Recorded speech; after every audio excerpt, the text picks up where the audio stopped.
మీ మోకాల నొప్పులకు ఎటువంటి సర్జరీ లేకుండా ఎపియాన్ పెయిన్ క్లినిక్ అందిస్తున్న అత్యాధునిక చికిత్స. ఒకప్పుడు డయాబెటీస్ అంటే మనకు తెలుసు ఇన్సులిన్ తక్కువ అయితే డయాబెటీస్ వస్తుందని.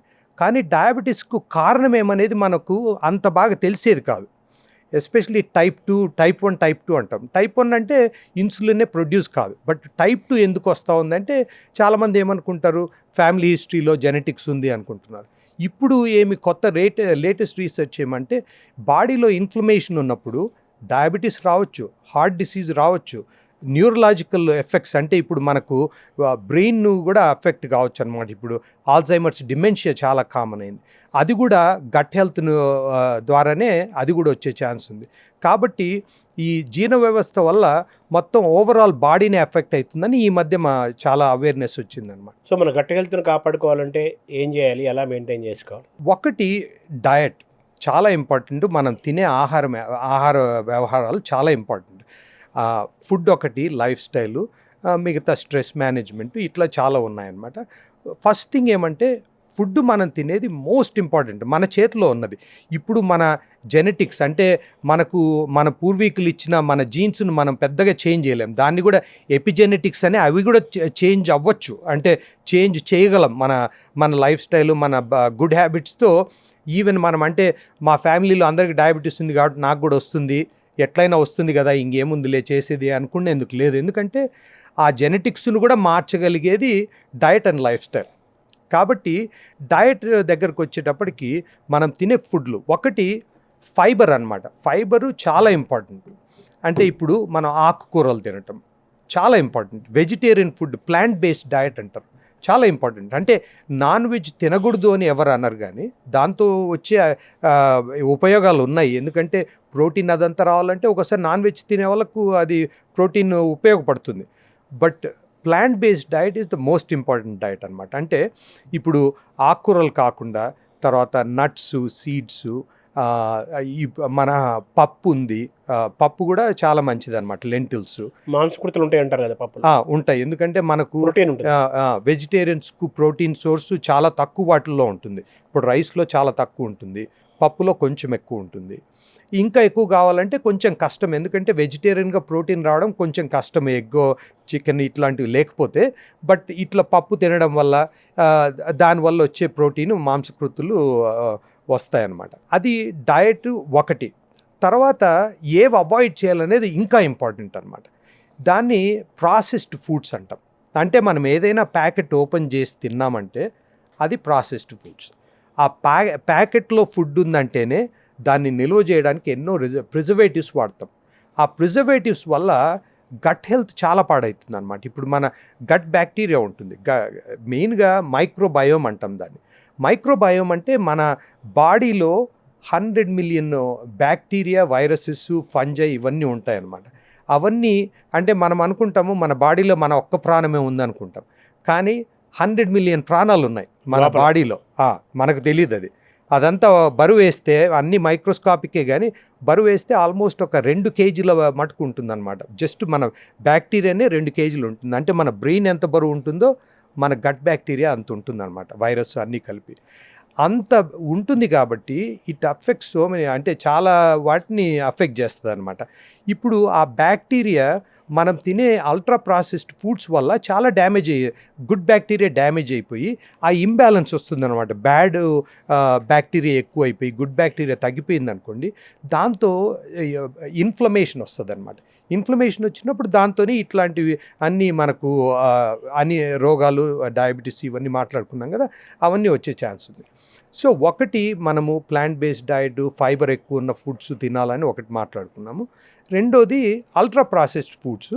అవి ఏమంటే ఇప్పుడు అదే అన్నా కదా, ఏదైనా ప్రిజర్వేటివ్ ఉండేవి. అంటే ఇప్పుడు మనం తినే కేకులు, బిస్కెట్లు, తర్వాత ఐస్ క్రీము, ఇవి ఏవైనా ఫ్రెష్గా ఉండాలంటే దాంట్లో ప్రిజర్వేటివ్ వేయకపోతే, ఇప్పుడు మనం ఇంట్లో బ్రెడ్ చేసుకున్నాం అనుకోండి, 2 రోజుల కంటే ఉండదు ఫ్రిడ్జ్లో పెడితే తప్ప, ఎందుకంటే దేర్ ఈజ్ నో ప్రిజర్వేటివ్. కానీ మనం అదే షాప్లో కొన్నది ఫ్రిడ్జ్లో పెట్టకుండా ఒక 2 వారాలు ఉన్న అట్లే ఉంటుంది. ఎందుకు ఉంటుంది?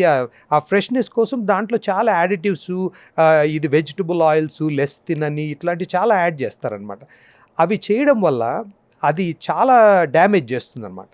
ఇప్పుడు ఈవెన్ కుకీస్ కానీ ఇట్లాంటివన్నీ కూడా, చిప్స్, ఇది cool drinks, sugary foods, ultra processed foods కాకుండా షుగర్ ఎక్కువ ఉన్నవి కూడా, ఇప్పుడు మన కోక్లు, ఫ్రూట్ జ్యూసులు కూడా మనం అనుకుంటాము ఫ్రూట్ జ్యూస్ వల్ల చాలా ఉపయోగం ఉంటుందని.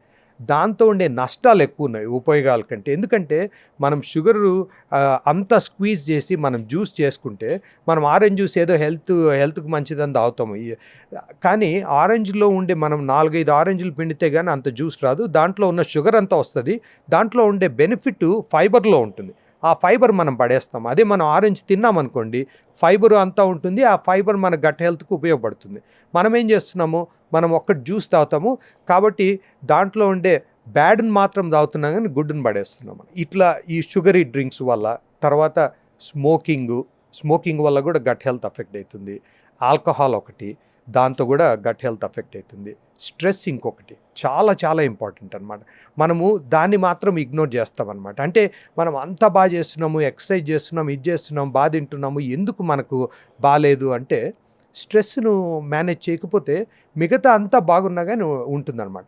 ఆ స్ట్రెస్కు మనము స్ట్రెస్ రిలీఫ్కు ఒక్కరొకటి చేస్తారు. అది ఎక్సర్సైజ్ ఉండొచ్చు, యోగా ఉండొచ్చు, ప్రాణాయామం ఉండొచ్చు, ఇంకోటి ఉండొచ్చు. బట్ ఏదో ఒకటి చేసి స్ట్రెస్ మేనేజ్ చేయకపోతే మన గట్ హెల్త్ పాడయ్యే ఛాన్స్ ఉందన్నమాట. సో ఇవన్నీ చూసుకోవాలి గట్ హెల్త్ను కాపాడుకోవాలంటే. గట్ హెల్త్ని మెయింటైన్ చేసుకోవడంలో ఆహారం యొక్క పాత్ర చాలా పెద్దది. చాలా పెద్దది. సరే, టైమింగ్స్ కూడా ఇంపార్టెంట్ అంటారు కదా. అవును. ఏ టైమింగ్స్ ఎలా మెయింటైన్ చేయాలని, మనం తెలుగు వాళ్ళం కాబట్టి, అవును. ముఖ్యంగా మన ఆంధ్రప్రదేశ్ తెలుగు ప్రాంతం కాబట్టి, ఇక్కడ మనం మార్నింగ్ కానీ, ఆఫ్టర్నూన్ కానీ, ఈవినింగ్ కానీ, నైట్ కానీ మన తీసుకునే ఫుడ్ ఎలా ఉండాలి గట్ హెల్త్కి, అలాగే టైమింగ్స్ ఎలా మెయింటైన్ చేయాలి, ఎటువంటి ఆహారం, ఏ టైమింగ్స్ ఎటువంటి ఆహారం తీసుకోవాలి. 3 పూట్ల తినడం అనేది చాలా ఇంపార్టెంట్. మనము అంటే బరువు తగ్గాలని ఏదో ఇప్పుడు టిఫిన్ చేయకుండా లంచ్ వరకు ఉండి అదంతా చేస్తుంటారు. అవసరం లేదు. మనము మెయిన్గా పోర్షన్ కంట్రోల్ అంటాం. అంటే తక్కువ తినాలి, కానీ ఒక పూట తినకుండా రెండో పూట ఎక్కువ తింటే బరువు తగ్గే అవకాశం కూడా లేదు, ఇంకా పెరిగే ఛాన్స్ ఉంది. ఎందుకంటే మనం మార్నింగ్ అంతా తినలేదు కాబట్టి లంచ్ ఇంకా కొంచెం హెవీగా చేసే పెరుగుతుంది కాబట్టి ఇంకా కొంచెం ఓవర్ ఈటింగ్ ఉంటుంది. దానికి 3 పూట్ల కంట్రోల్డ్గా తినాలా. ఒకటి మళ్ళీ అదే ఈ షుగరు ఇదంతా చాలా తక్కువ చేయాలి. షుగర్ యాక్చువల్గా మానేసేది బెటర్. చాలామంది ఇప్పుడు డయాబెటీస్ ఉండే వాళ్ళు కూడా ఏమనుకుంటారంటే, డయాబెటీస్ ఉంది, షుగర్ లేకుండా సాక్రిన్నో ఏవో ఇవి వేసుకుందామని చూస్తారు. దానివల్ల ఇంకా ఎక్కువ నష్టాలు ఉన్నాయి. కాబట్టి షుగర్ కొంచెం వేసుకున్నా చాలా తక్కువ వేసుకోవాలి. కాఫీ, టీలు ఇవి వచ్చేటప్పటికి.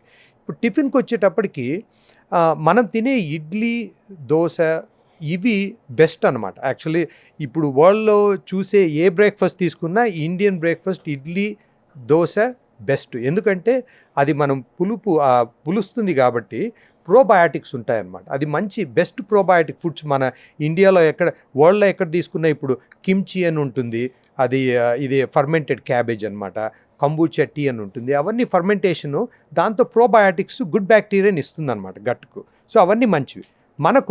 మనం ఏదో ఫ్యాన్సీగా ఎక్కడో వేరే దేశం నుండి ఏం తెచ్చుకొని అవసరం లేదు. మన ఇంట్లో ఉండి ఇడ్లీ దోశతో చాలా బాగుంటుంది. అట్లని రోజు తినాల్సిన అవసరం లేదు.